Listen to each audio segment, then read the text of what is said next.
우리가 침례교회는 어떤 교회가 침례교회인가 하는 것을 한 50분 이내로 앞으로 마치도록 그렇게 하겠습니다. 지금 우리가 이제 기독교 출현을 한번 보셔야 되는데, 기독교는 우리가 예수님께서 이 땅에 오셔서 하나님이 인간 되셔 오셔서 이제 공생애를 사시고 또 십자가에 죽으시고 이렇게 부활을 하셨죠.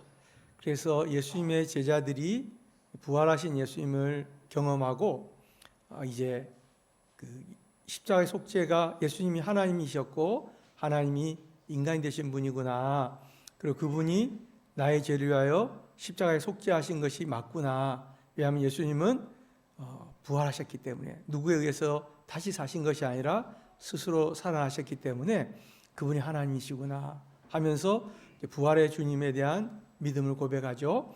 그리고 성령께서 임하셔서 또 이렇게 담대하게 복음을 전하면서 역사적으로 교회가 시작됩니다. 물론 예수님께서 이 땅에 오시기 전에는 이스라엘 백성들에게 하나님이 교회를 이루셨죠. 그러나 이제 실질적인 우리가 현재 존재하는 교회의 모습은 신약 시대부터 구체적으로 이렇게 모습이 나타나게 됩니다. 그리고 우리 교회들은 로마 제국 때 급격하게 이제 이방의 교회로 나가면서 소위 말해서 가톨릭 교회라는 것이 생깁니다. 이 가톨릭 교회는 하나다 이런 뜻입니다. 그래서 아프리카, 아시아, 유럽에 각지의 교회가 있지만 그 교회는 결국 하나의 교회다. 왜? 우리는 한 예수님을 고백하고 한 신앙 안에 있기 때문에 하나의 교회다. 그런 뜻이 가톨릭 교회입니다. 그런데 이 가톨릭 교회가 이제 콘스탄틴 대제 때부터 이제 공인받은 종교가 되고 또 얼마 후에는 국교가 됩니다. 초대 교회가 어떻게 해서 변방에서 이스라엘에서 이단이라는 소리를 듣는 작은 교회가 로마 제국을 300년 만에 정복할 수 있었느냐 하는 것은 역사적인 미스테리거든요. 일반 역사가들도 되게 그것이 불가능한 일이 일어났다 이렇게 생각합니다. 그것은 초대교회 우리 성도들의 투철한 믿음이죠. 부활하신 주님을 경험하고 또 그 믿음이 많은 박해를 견디면서 신앙을 지키는 원동력이었어요. 그리고 그 믿음으로 또 살았거든요. 그 믿음으로 산 게, 초대교회가 믿음으로 살았던 게 어떤 삶이냐면 희생하고 봉사하고 섬기는 삶이었습니다. 예를 든다면 초대교회가 그 당시에는 역병, 우리를 말하면 이제 팬데믹, 옛날에 코로나 같은 팬데믹이 있었잖아요. 로마 제국도 이런 팬데믹이 있었거든요. 근데 그때는 한 번씩 이런 역병이 지나가면 인구의 3분의 1이 죽었습니다. 그만큼 지금으로 말하면 홍역 이런 것들이 그렇게 했거든요. 그런데 우리 그리스도인들은 자기가 죽을 것을 각오하고 동료 그리스도인들을 간호하고 보살폈어요. 근데 역병에 걸려도 정상적인 식사와 또 이런 간호를 받으면 생존율이 80%가 된답니다. 근데 살 수 있는 사람도 내팽개치면 죽는답니다. 근데 기독교 신자들은 동료 기독교 신자들을 자기가 목숨을 잃는 한이 있더라도 보살핀 겁니다. 그리스도께서 나를 위하여 십자가에 죽으셨는데 나도 내 형제를 위해서 희생하겠다.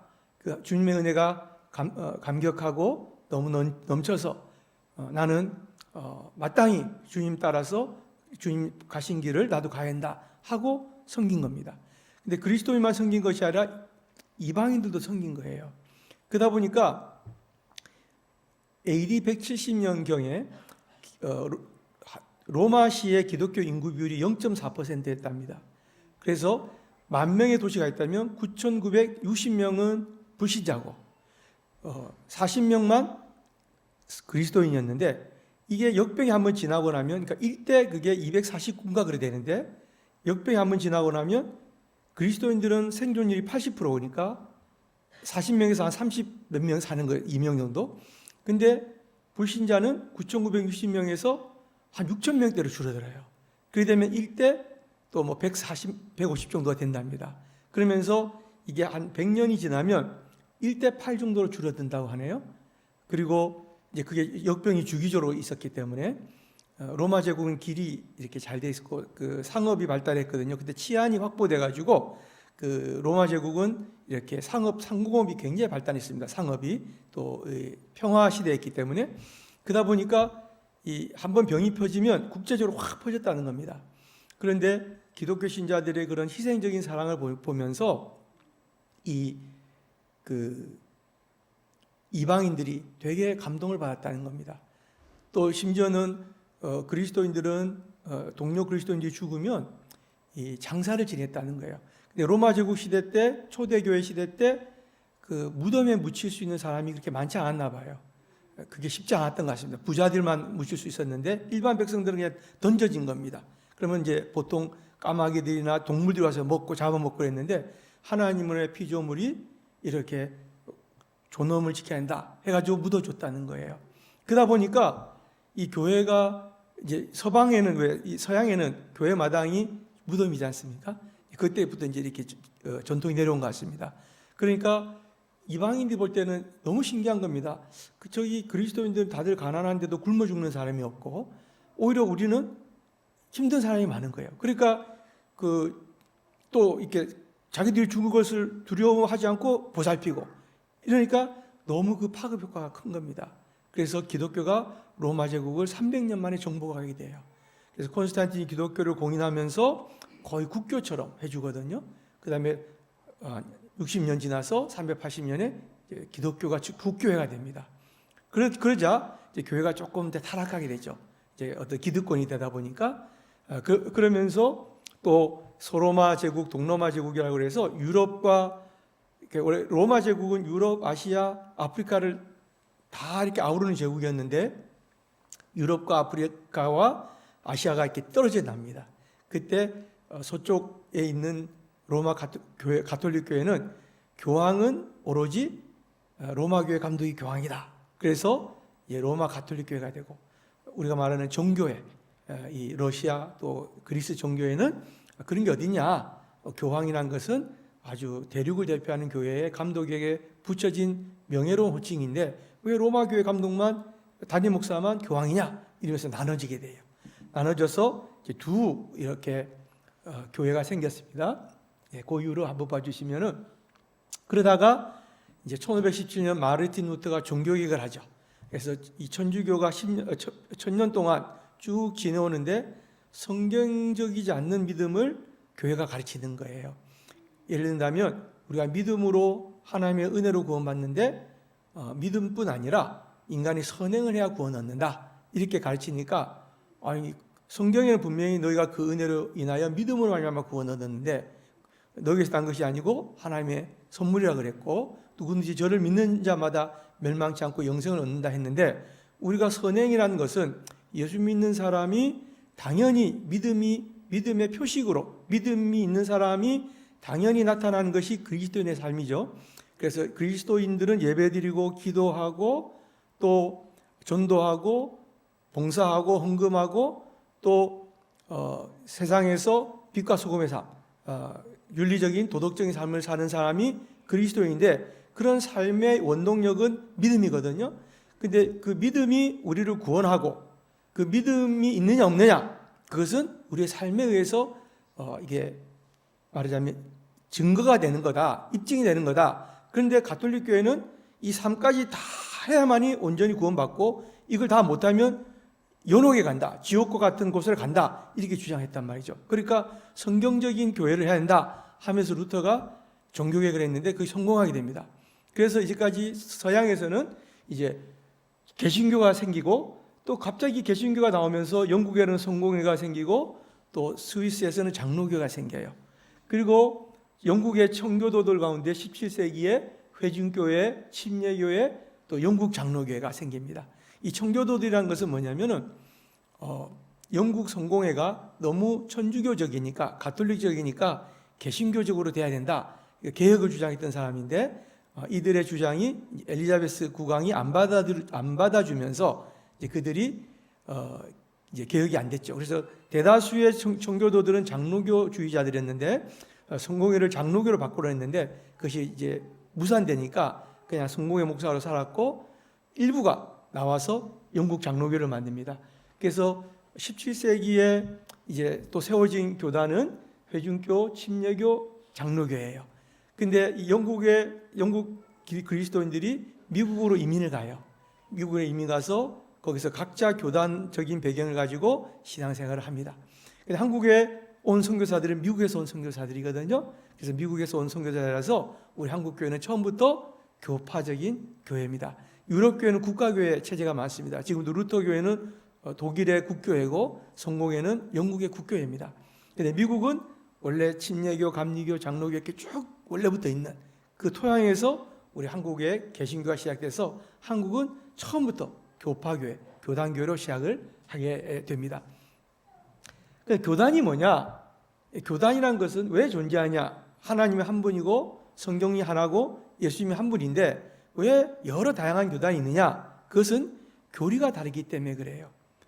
왜 그 교리가 뭐냐? 교리는 성경을 해석하는 원리입니다. 그런데 장로교 같은 경우는 예를 들어서 하나님의 주권, 하나님의 은혜, 예정 이것을 강조하는 것, 그것을 중심으로 성경을 보려고 하는 겁니다. 이제 그런 성경 구절을 중심적으로 보는 것이 장로교고요. 또 장로제도, 노예제도가 성경적이다 이렇게 보는 거예요. 감리교회는 아니다. 우리 영접하는 자 곧 그리를 믿는 자마다 하나님의 자녀가 되는 권세를 주시셨다 했고 내가 영접해야 된다. 누구든지 저를 믿는 자마다 내가 믿어야 된다. 인간의 결단을 강조하는 것이 감리교입니다. 침례교는 보니까 교회의 모델이 장로교는 구약과 신약 또 초대 교회의 모델을 보고 장로제도, 노예제도가 성경적 교회다 이렇게 생각했거든요. 그런데 침례교회는 교회의 모델을 신약 성경에서 봐야 된다. 왜? 구약은 예언이고 신약은 성취이기 때문에 교회의 출발은 실질적인 교회의 오늘날 전 세계 교회의 모교의 모델을 보려면 신약 성경에 나와 있는 교회를 봐야 한다. 이렇게 주장을 하는 겁니다. 그러니까 신약 성경에 나와 있는 교회 보니까 유아 세례를 안 하고 신앙을 고백한 사람에게 침례를 주더라. 또 회중주의를 하더라. 이런 것들을 쭉 하거든요. 자, 그래서 교단이란 것은 각각의 교리가 조금 달라요. 그러나 대부분의 개신교단들은 교리가 같습니다. 왜냐하면 같은 믿음을 갖고 있으니까요. 근데 성경의 한쪽 부분을 좀 더 강조하는 겁니다.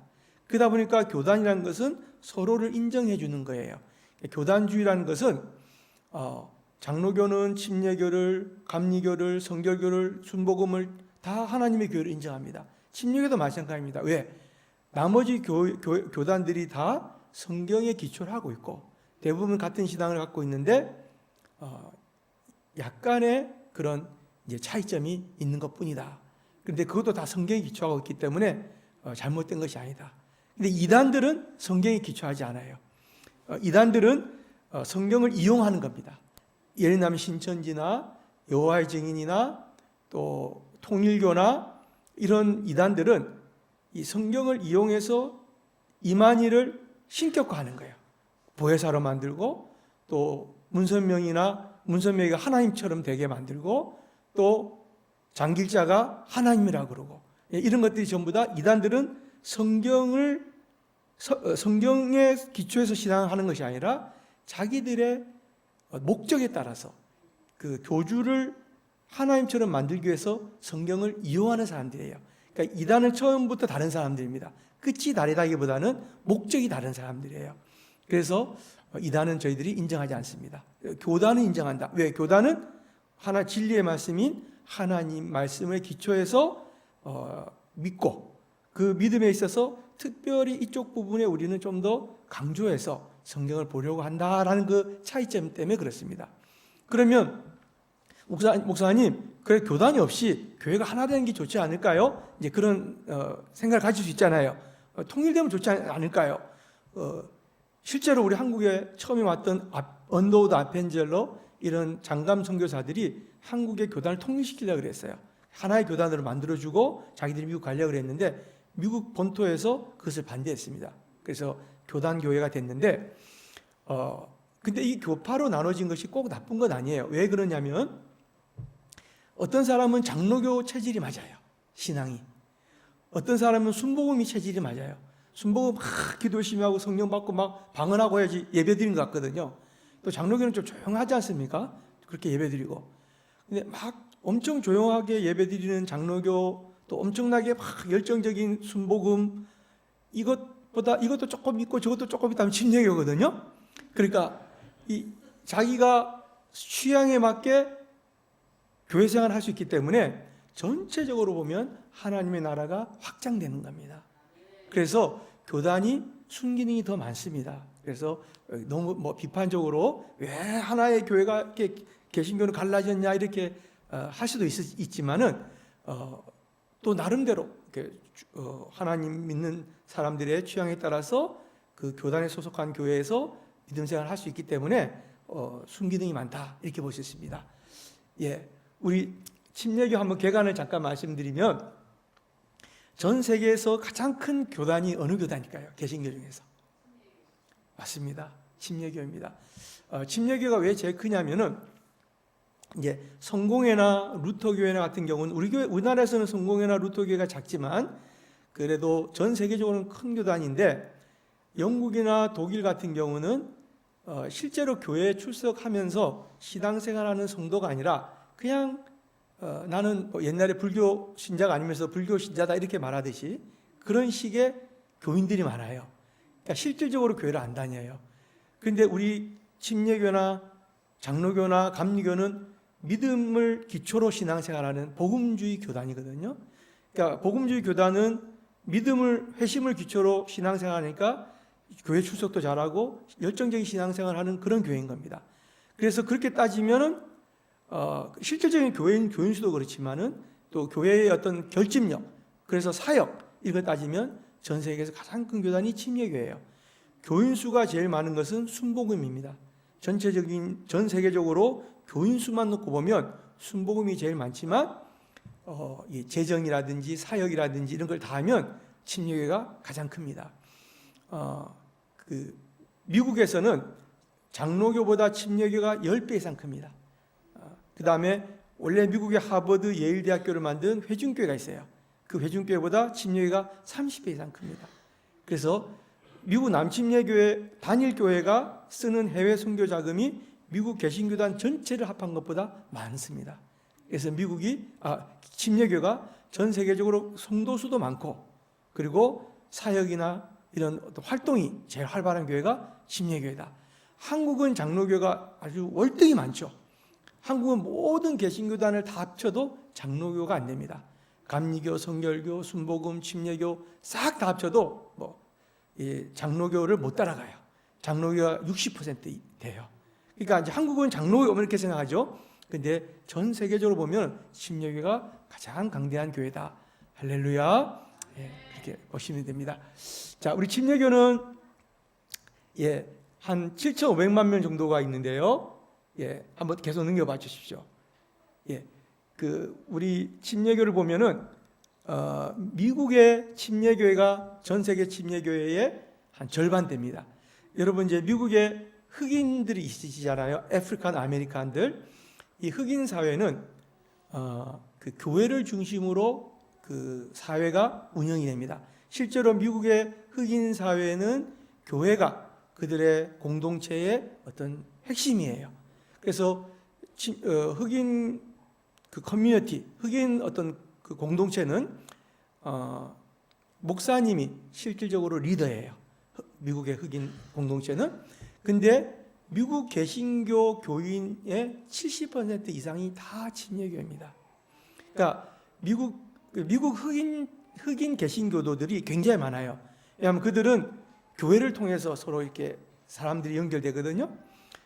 그런데 그들에서 70% 이상이 침례교니까 월등한 거죠. 그리고 미국 남침례교는 굉장히 큽니다. 그래서 미국의 침례교 교세가 한 3,500만 정도 돼요.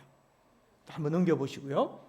그 다음에 유럽 대륙, 영국을 뺀 프랑스, 스위스, 독일, 러시아, 특히 러시아가 침례교가 많은데 60만, 아시아 태평양 지역에 600만, 미얀마 같은 경우는 침례교가 제일 큽니다. 버마. 그다음에 남미에 250만, 중미 24만, 카리브해 37만, 아프리카 특히 아프리카의 침례교회가 한 1,900만 명, 한 2천만 명 됩니다. 아프리카에 굉장히 교회가 잘 돼요. 그래서 침례교는 전 세계적으로 한 7,500만 정도가 있고, 그래서 가장 큰 강대한 교단이 침례교가 되겠다 한 점 말씀드립니다. 넘어 주십시오. 예. 자, 침례교는 왜 존재하냐? 그것은 우리가 다른 교단과 다른 교리를 갖고 있다. 어떤 교리를 갖고 있냐? 우리는 성경적 신앙을 추구한다. 다른 교단도 다 성경적 신앙을 추구하지 않냐? 그런데 우리는 어떤 신학자나 교리를 중심으로 성경을 보려 하지 않고, 예를 들면 장로교는 장로교 교리에 따라서 성경을 해석해요. 그 이제 칼빈의 교리라 그러는데 그렇게 하려고 하고, 감리교는 웨슬리라는 사람의 신학을 기초로 성경을 해석하려고 그래요. 근데 침례교는 어떤 신학자나 교리가 아니라 성경이 더 항상 권위 있어야 된다. 성경이 최고 권위다. 어떤 신학자나 교리도 성경에 의해서 다시 검토돼야 된다. 이런 입장을 갖고 있어요. 그래서 침례교가 굉장히 성경 중심주의다. 그런 의미에서 성경 중심주의라는 것입니다. 그리고 또 우리는 좀 신약 성경을 조금 더 이렇게 교회의 모델을 찾을 때 신약 성경으로 보려고 하는 겁니다. 아까 말씀드렸지만 장로교 같은 경우는 칼빈이라는 사람이 구약의 이스라엘이 교회였다 이렇게 생각해요. 그래서 구약의 이스라엘의 언약 백성이니까 언약 백성에 들어가려면 할례를 받아야 돼. 그러면 신약의 언약 백성은 교회니까 유아 세례를 받아야 돼. 일종의 이제 이렇게 신학적 체계를 세운 겁니다. 구약의 장로들이 다스리니까 신약에도 또 장로회가 있고, 또 초대교회 보면 이 노회가 있어. 그래서 초대교회도 그 장로들의 회의가 있으니까 노회제도, 다 이런 제도가 성경적이야 이렇게 생각한 겁니다. 근데 우리 침례교는 구약을 하나님 말씀으로 100% 하나님 말씀을 믿고, 신약 성경도 100% 하나님 말씀을 믿지만, 우리 침례교 교인들은 그래도 교회, 우리가 하나님께서 기뻐하시는 교회를 세우려면 신약 성경에 나와 있는 예수님께서 재림하시고 예수님께서 부활하시고 이 땅에 성령께서 교회를 세우신 예루살렘 교회, 초대교회가 우리 교회의 모델이 되어야 되지 않겠는가. 그래서 교회 모델을 신약 성경에서 세웠거든요. 그런 차원에서 우리 침례교는 성경 중심주의지만 신약 성경에 조금 더 방점을 두는 그런 경향이 있다 한 점 말씀드립니다. 그렇지만 신구약 성경을 100% 우리는 믿죠. 그래서 침례교는 성경 중심주의라는 것이 굉장히 보수적인 그런 성경관을 말합니다. 그래서 가장 보수 교단이 어느 교단이냐? 침례교예요. 왜냐하면 침례교는 성경 중심이거든요. 성경 중심. 그러니까 우리가 순복음교회는 좀 체험 중심이잖아요, 그죠? 근데 침례교는 체험도 중시하지만 더 기초는 성경입니다.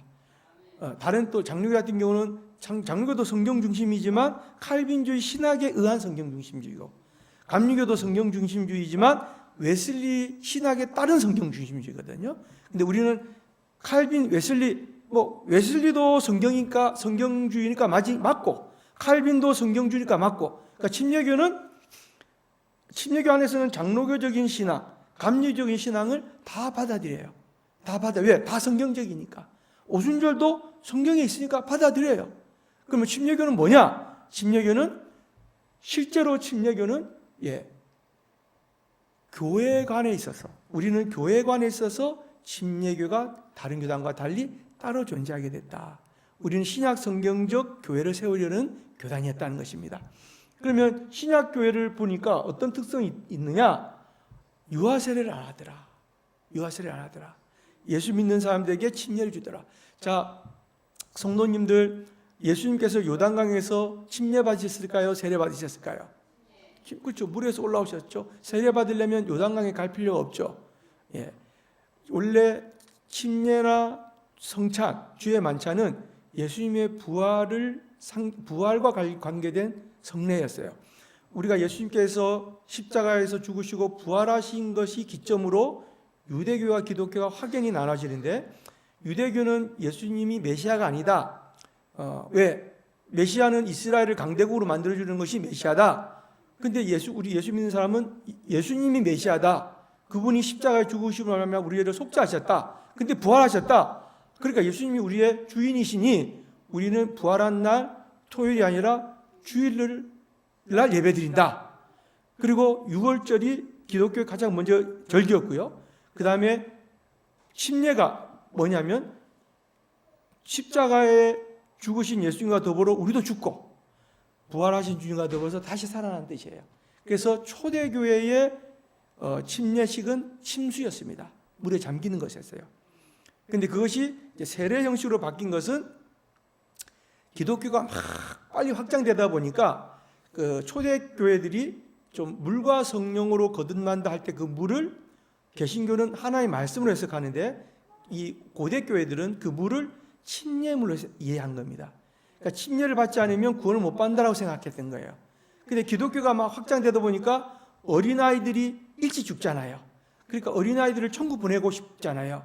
그러니까 세례를 주면 이 원죄가 사함받을 거다 이렇게 믿은 거예요. 그래서 세례를 주고 그것이 간편하니까 이제 어른들도 세례를 주면서 세례 형식으로 바뀌게 된 겁니다. 그런데 원래는 침례가 맞고요. 그것은 모든 교단의 역사학자들이 전부 다 인정하는 겁니다. 왜냐하면 초대교회 문서들이 전부 다 침수로 기록되어 있기 때문에 그것을 부인하는 신학자는 없습니다. 근데 침례교는 원형으로 가자. 신약 성경대로 하자. 그러면 유아세례를 하지 말고 침례하자. 이렇게 주장하는 겁니다.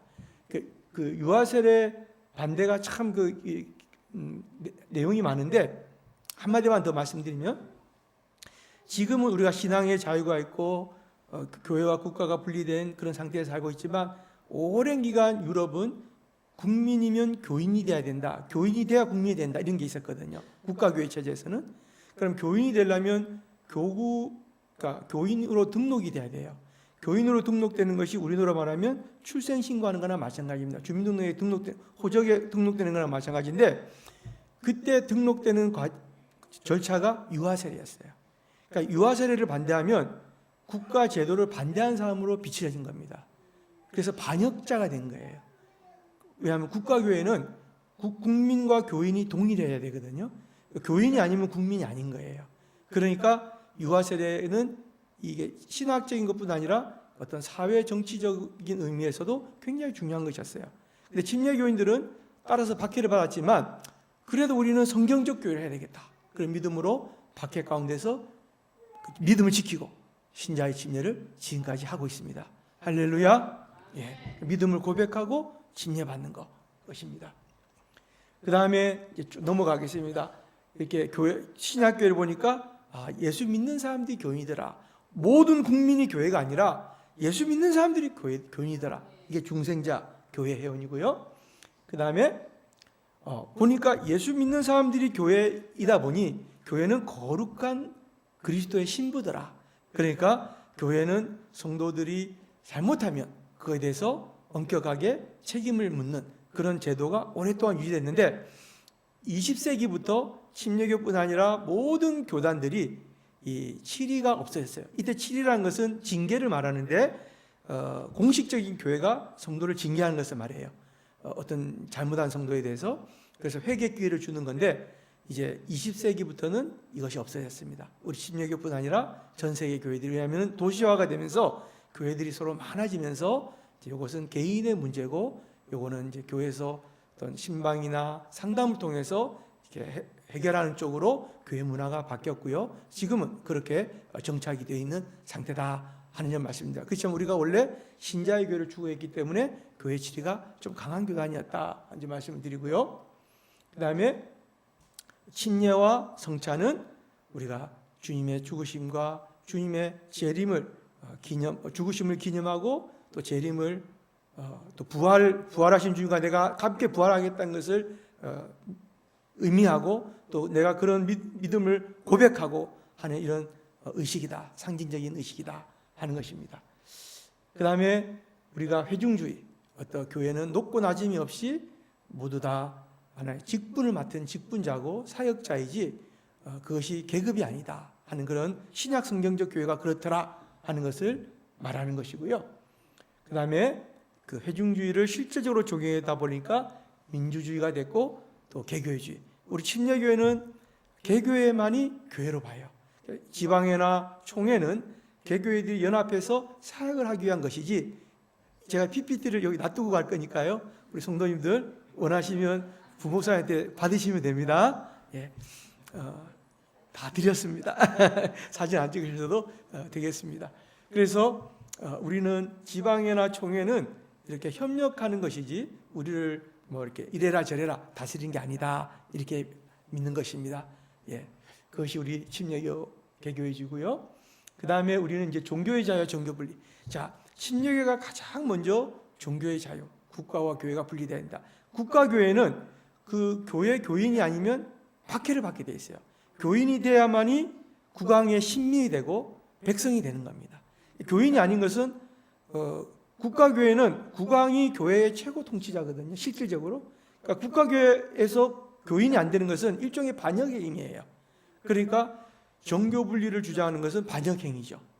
근데 이제 우리 전 세계의 헌법이 다 종교의 자유, 정교 분리가 되어 있잖아요. 그건 왜 그러냐면 미국 헌법을 본받아서 전 세계 헌법을 만들었기 때문에 그래요. 미국 헌법이 가장 먼저 헌법상 종교의 자유, 교회와 국가의 분리를 명시적으로 했거든요. 근데 그 미국 헌법의 그 종교 분리가 쓰여진 배경은 미국 침례 교인들이 그것을 요구했기 때문에 그렇습니다. 그 당시에 미국 침례 교인들이 꽤 교세가 컸기 때문에 종교 분리 해야 된다, 국가 교회는 분리된다라는 것을 헌법에 기록해서 아예 이거는 못 받게 해달라, 양심의 자유, 신앙의 자유. 그래서 미국 침례 교인들이 그것을 만들어냈어요. 근데 그것이 전 세계 헌법의 모범이 됩니다.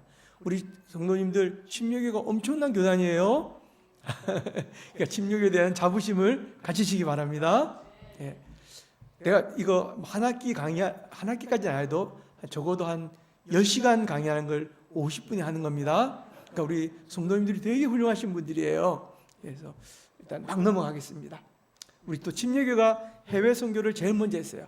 개신교단 중에서는 뭐 천주교 우리보다 개신교보다 몇백 년 먼저 했지만 개신교는 늦게 해외 선교를 나갔거든요. 그런데 모라비안이라고 아주 몇백 명 안 되는 작은 교회가 해외 선교를 먼저 했지만 소위 말해서 큰 교단, 침례교, 장로교, 감리교 이런 큰 교단은 가장 먼저 해외 선교를 파송한 것은 침례교입니다. 그래서 윌리엄 캐리, 그래서 침례교가 선교적인 교단이다 이렇게 알려져 있습니다. 자, 이게 이제 우리 침례교인에 대한 명칭은 이제 1650년대부터 쓰여졌고요. 우리 침례교 신앙 정신은 성경대로 믿는 게 침례교 신앙 정신이다. 성경대로 믿자, 성경 중심주의. 근데 회중주의의 어떤 신앙적인 정신은 섬김입니다. 섬김. 우리는 서로 높고 낮음이 아니라 장로님이나 집사님이나 목사님이 계급이 아니고 이렇게 성도들을 섬기는 거예요. 성도님들은 목사님과 집사님과 장로님과 이런 분들을 섬기는 거예요. 서로 섬기는 거예요. 직분으로. 그래서 우리는 섬기는 교회 신앙을 갖고 있고요. 그 다음에 우리는 선교적 교회다. 복음을 전파하는 교회다. 왜? 국가교회가 아니다. 우리는 예수를 복음을 전파해서 예수를 믿는 사람이 교인이 되게 하는 그런 신앙 정신을 침례교는 가지고 있다 한 점을 말씀을 드리겠습니다. 네. 이제 우리 한국 침례교에 대해서 제가 15분 만에 말씀을 드리겠습니다. 시간을 정확하게 지키겠습니다. 30분에 끝내야 되는데 길게 하면 절대 다시는 저를 안 부르거든요. 그래서 확 끝내겠습니다. 네. 자, 우리 한국 침례교는 이 말콤 패닉이라는 분이 처음에 우리 한국 교회를 했어요. 침례교를. 이분이 카나다 출신인데 28살 총각의 나이로 이분이 한국에 오셨어요. 언제 왔냐면은 1889년 12월 11일 부산항에 오셨어요. 근데 이분이 한국에 올 때는 이제 이 일본을 거쳐서 왔는데 오와리 마루호라는 연안, 그러니까 한국과 일본 왔다 갔다 하는 배. 그 당시에는 그 큰 배는 한국에 이게 항구가 시설이 없어가지고 일본에서 배를 타고 왔어요. 언도도 아펜젤르도 다 일본을 통해서 배 타고 왔습니다. 그래서 부산항에 왔죠, 전부 다. 부산을 통해서 왔는데 이렇게 패닉이 한국에 와서 이제 선교 활동을 하다가 그분이 처음에 한국 왔을 때는 초교파 독립 선교사로 왔어요. 그런데 이제 함경도 원산에서 땅을 한 10만 평 구하고 거기서 이렇게 이제 선교하는데 본인이 결혼도 안 했지 목사도 아니지 그러니까 이게 선교하는데 어려움이 있는 거예요. 그래서 미국으로 건너가서 누구를 찾아갔느냐? 아도니람 저슨 고든이라는 미국 북침예교 목사님을 찾아갑니다. 이 고든 목사님은 내 주 되신 주를 참 사랑하고 이 찬송가를 작곡하신 분이에요. 그리고 초교파적으로 굉장히 유명한 기독교 지도자였습니다. 미국 보스턴이라는 아주 큰 도시의 목사님이고 교회도 아주 참 잘 성장해 있는 목사님인데 이분이 세운 교회 안에 이제 이 보스턴 선교훈련학교라는 학교가 있었어요. 그 학교에서 1년 정도 공부를 하고 목사 안수를 받을 목적으로 가신 거예요. 그래서 1893년 3월에 출발해서 가서 1894년 3월까지 공부를 하고 그가 1894년 4월 8일 주일날 침례를 받습니다. 원래는 유아 세례를 받았거든요. 이 페닉 선교사님이 장로교 출신이에요. 온 가족이 장로교 신자였어요. 그래서 이분이 이제 침례교 신자가 되고 그 다음 주일날 침례교 목사가 안수받고 이분이 보스턴 선교훈련학교에서 공부하면서 침례도 받고 목사 안수를 받았는데 그때 한국을 막 소개했어요. 그런데 그 교회에 어떤 일이 있었냐면 사무엘 싱이라는 집사님이 계셨는데 이분이 안수 집사님 중에서 7분의 안수 집사님 중에서 좀 부유하신 분이었어요. 근데 무남동녀 외딸이 있었는데 이 외동딸이 29살에 세상을 떠나게 됩니다. 그러니까 그 외동딸이 죽을 때 아버지한테 말하기를 아빠 나한테 줄 유산을 지금 달라 이랬어요. 왜? 그걸 가지고 해외 선교를 썼으면 좋겠다. 그래서 아버지가 알겠다 하고 무남동녀 외딸이니까 그거를 재산을 좀 정리해서 헌금을 했어요. 그리고 그 고든 목사님한테 내가 이렇게 우리 딸이 이런 복음 전파에 이걸 쓰기를 원해서 헌금합니다. 고든 목사님이 감동을 받아가지고 교회 재정을 합쳐가지고 엘라신 기념 선교라는 것을 만들었어요. 그 기념 선교회가 페닉 선교사님이 한국에서 왔고 한국에 선교사가 필요하다 그러니까 그 선교사들이 한국에 온 겁니다. 그분들이 와서 이 제일 처음에 온 분이 이 폴링 선교사라는 분인데 이분이 이제 자기 약혼녀 바벨 발렌타인 홀과 아만다 게들라이라는 처녀 선교사와 함께 3명이 와가지고 일본에 1894년에 와서 일본에서 좀 머물다가 1895년 2월 14일 날 결혼하고 바로 서울로 와서 서울에서 지금 서울지방경찰청 자리 천평 땅에 건물과 땅을 사서 거기서 침례교 복음을 전파했어요. 그러니까 지금은 그게 배화학당으로 됐죠. 원래 이 건물은 그 환관들, 내시들이 거처하던 건물이었어요. 거기서 했는데 이분이 거기서 사역하다가 이 지병석이라는 사람을 만나게 돼요.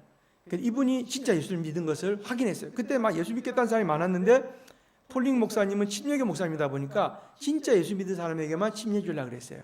근데 보니까 지병석 씨가 예수를 믿어요. 근데 지병석 씨는 누구냐면은 강경에서 군산, 강경, 인천, 서울을 경유하면서 배 타고 이 포목 장사하는 사업가였습니다. 자기 배도 있고 꽤 괜찮은 분이었죠 그 당시에. 근데 이분이 예수를 믿어서 이분을 침례를 주고 이분이 이제 1895년 여름에 한강에서 침례를 받아요. 그리고 이분이 말을 합니다. 선교사님 지금 이 충청도에는 선교사가 없다고. 그러니까 와서 좀 충청도로 오시면 어떻겠냐. 그러니까 이 폴링 선교사가 서울은 워낙에 선교사들이 많다 보니 그러면 우리가 원래 선교사 없는 데서 선교하러 하긴 것이 우리 선교의 목적이니까 엘라신 선교의 목적이니까 내가 충청도로 가겠습니다 하고 내려와요. 내려와서 충청도에서 공주와 강경에서 교회를 시작합니다. 그래서 강경 침례교회, 공주 침례교회, 지금 꿈의 교회죠. 이런 교회들이 한국의 최초 교회가 돼요. 그다음에 칠산교회, 용안교회, 또 원당교회 이런 교회. 원당교회가 저희 아버님 교회입니다. 저희 가정이 원당 출신이에요. 저희 아버님이. 그래서 거기서 우리 침례교회가 이제 충청도에서 시작되고 또 익산 이게 용안이죠. 거기에 또 교회가 생기고 또 이렇게 이제 하다가 이 엘라싱 선교사들은 6년밖에 선교를 못하고 다 돌아갔어요. 왜냐하면 개교회가 해외 선교하는 것은 힘들거든요. 그래서 이제 6명, 7명이 왔었는데 그분들이 한 6년간 선교하고 선교를 못했습니다. 그런데 선교를 못하고 넘어갈 때 그 페닉 선교사에게 모든 교회를 다 주고 갔어요. 재산하고. 그래서 페닉 선교사가 그 당시에 페닉은 이제 1893년 미국 가가지고 1896년에 한국에 왔거든요. 3년을 거쳐서 이제 1년간 신학 공부하고 2년은 또 자기를 전적으로 후원하는 선교단체를 만들었어요. 그래서 한 3년은 머물고 왔거든요. 그래서 그가 와서 페닉은 함경도 원산에서 목회를 하고 있었고 선교를 하고 있었고 엘라싱 선교사들은 충청도를 선교하고 있었어요. 근데 그들이 1901년 4월에 미국으로 건너가면서 이제 말하자면 우리 페닉 선교사님이 충청도 교회를 다 인수받게 됩니다. 그러면서 이제 우리 한국 침례교회의 모교회 최초의 교단인 대한기독교회라는 것을 1906년에 만들게 돼요.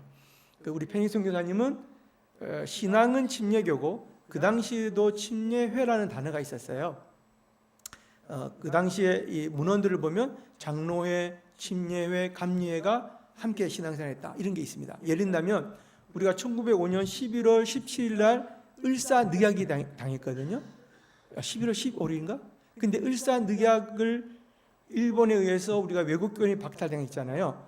그 이틀 후에 대한매일신보에 보면 장로회, 침례회, 미미회에서 연합구국 사경회를 했다 이렇게 기록이 있어요. 미미회는 감리회를 의미합니다. 그래서 침례회라는 단어가 그때도 있었어요. 근데 페닉 선교사는 어떤 교단보다는 그냥 신약 성경적 교회를 하고 싶었어요. 그래서 초교파적인 이름을 썼습니다. 근데 많은 사람들은 페닉 선교사랑 대한기독교 교인들을 침례교라고 불렀어요. 침례교로 인식하고 있었어요. 그래서 그렇지만 페닉이 워낙에 좀 이렇게 초교파적인 그런 성격이 강해가지고 대한기독교회 또 뭐 나중에는 동아기독교회 이러면서 이 교회를 했었어요. 그리고 그 교회가 막 선교적인 교회여서 개교회 담임 목사도 안 시키고 페닉 선교사가 예수 복음을 빨리 전해야 한다. 그래서 모든 교인들과 목회자들을 막 선교 활동하도록 그렇게 했습니다. 그래서 교회는 급성장했는데 문제는 우리 대한기독교 동아기독교회가 한국에서 유일하게 끝까지 신사참배에 반대하고 천황숭배를 반대했어요. 그래서 우리 교단이 일제시대 때 폐쇄당합니다. 일제에서.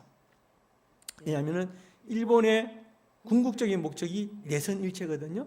조선과 일본을 하나의 국가로 만들려는데 하나의 국가로 만들려는 그 핵심이 뭐냐? 그것이 바로 천황을 중심으로 일본 신민을 만드는 거였어요. 천황 숭배를 하는 목적으로 신사참배를 했거든요. 그래서 학교에도 교회도 다 신사참배를 하라 그랬다고요. 그런데 그것을 다른 교단은 다 했습니다. 우리 교단만 안 했어요. 사실입니다. 그러니까 침례교는 끝까지 신사참배를 반대한 유일한 교단이다. 할렐루야. 그래서 우리 그 자랑스러운 신앙 전통이죠. 그리고 우리는 복음을 막 시베리아, 만주 이런 쪽에 많이 전했고 그러면서 순교자도 많이 나온 우리 교단입니다. 그렇지만 우리가 이제 폐쇄당하다 보니까 해방 이후에 우리 한국의 침례교회가 교인 수가 400명이 안 됐었어요. 400명이. 전국에 남한에 있는 교인들 다 모아도 400명이 안 되는 거예요. 그러니까 이게 뭐 교회가 안 되는 거죠. 그때 우리가 장로교회가 넘어가자 이런 주장도 있었어요. 왜냐하면 그 당시 장로교회가 군소교단을 통합하고 있었거든요.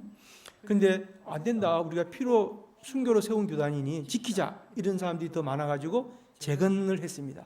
재건했는데 우리 스스로는 교단을 세우기 힘드니까 외국 선교부의 도움을 받자. 어느 외국 교단 도움을 받아야 되겠느냐? 미국 남침례교 도움을 받자 그랬어요. 남침례교회가 그때 6.25 사변 때 우리 교회 한국을 옵니다. 그러면서 그 954 의료 선교를 하기 시작해요. 근데 그 당시 남침례교는 굉장히 부유한 교회였기 때문에 엄청난 물자를 공세해 줬어요. 오랜 기간 교회 건물도 지어주고 목사님들 사례비도 선교부가 다 주고 한 거의 한 15년, 20년을 그렇게 했어요. 그러니까 갑자기 그 당시엔 다 못 먹고 못 살 때 있잖아요. 침례교만 가면 먹고 살 수 있다. 침례교 가면 옷 준다, 음식 준다. 이러니까 성도도 많이 온 거예요. 그러면서 기적적으로 교회가 부흥한 것입니다. 그런데 남침례교가 계속 우리 교단을 부흥시켰어요. 부흥시켰는데 어느 한계가 있었습니다. 그 한계가 이제 1970년대부터 나타나기 시작했거든요. 이제는 이제 우리 한국 교회 침례교도 조금씩 크게 성장했는데, 근데 그때 한국 침례교회를 부흥시킨 것은 그때부터는 70년대 이후부터는 남침례교 선교부가 우리를 많이 도와줬고 한미연합전도대회 이런 것들 통해서 많이 도와줬지만 한국 침례교 목사님들이 영적으로 크게 성령의 은혜를 받은 거예요. 부흥사들이 막 일어나기 시작했어요. 초기에 우리 침례교는 막 이단시 했었거든요. 장로교에서. 왜냐하면 유아세도 안 하지, 사도신경도 안 하지, 그러니까 이단 아니야 그랬는데 워낙에 침례교 부흥사들이 막 뜨겁게, 부흥 강사들이 너무 은혜스러우니까 막 초청하기 시작하는 거예요. 김충규 목사님, 오관소 목사님 이런 분들을. 그럼 자기들이 처음에는 뭐 이단 같다 그랬는데 그 침례교 목사님 들어오면 막 부흥이 되거든요. 그래서 막 초청하는 거예요. 그러면서 침례교가 막 성장했습니다. 또 이제 그뿐 아니라 소위 말해서 좀 더 복음주의적 신학, 그러니까 성경적이고 또 교회 성경 공부도 잘 가르치고 또 여러 가지 잘 양육 프로그램을 해서 교회를 잘 이끈 또 목사님들이 나타났어요. 김장한 목사님, 이동호 목사님, 또 이런 목사님들이 막 생겼어요. 또 지금은 뭐 부흥 강사 쪽, 그러니까 부흥회 쪽은 오관석, 김충기, 윤석전 뭐 이런 분들이 이렇게 대표적으로 했고, 물론 이제 우리 강신희 목사님 같은 이렇게 또 건실하게 목회하시는 목사님들이 우후죽순 많이 생긴 겁니다. 그러면서 침례교가 한국 개신교에서 가장 급성장한 교단이 됐습니다. 그래서 오늘날 한국 침례교는 한국의 5대 교단 안에 들어가는 교회가 됐고요. 또 모범적인 그런 교단으로 잘 성장하고 있습니다. 특별히 우리 생수교회 같은 이 아름다운 교회, 또 대전의 중심가에도 이렇게 번듯한 이렇게 교회가 있는 것이 너무 기쁘고 너무 감사합니다. 침례교에 대해서 아주 간단하게 소개해드렸는데 PPT는 교회에 있으니까 성도님들이 심심하시면 한번 보시면 될 것 같습니다. 감사합니다.